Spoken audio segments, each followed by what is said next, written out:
আমাদের চেক করতে সেই লক্ষ্য ছিলাম। হ্যাঁ আমি সেই সাথে হালিমকেও আমরা এই যে জাল টাকা পাচ্ছি। সব জাল টাকা জাল টাকা আপনারা কি দেখছেন? এই সবাই দেখছেন ভদ্রলোক চশমা মাথার উপরে রেখে জাল টাকা রেখে দিয়েছে কত সুন্দর। দেখেন আমার বড় ভাই জাল টাকা এই আগে জাল টাকা নিয়েছে জাল টাকার গাদা টাকার মালিক কোন পাঁচ ভাই এই দেখেন এই যে কথা বলেন এই মুরব্বী আপনি এটা কোথা থেকে দেখেন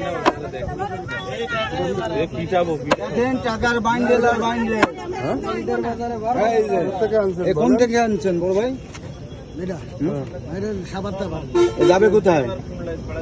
যাবে কোথায় টাকাটা খুলনা কোন জায়গায় যাবে বলেন না কেন এই নিয়ে করলেন যে মাছের ব্যবসা করেন দেখি আপনার মোবাইলটা বাইর করুন তো।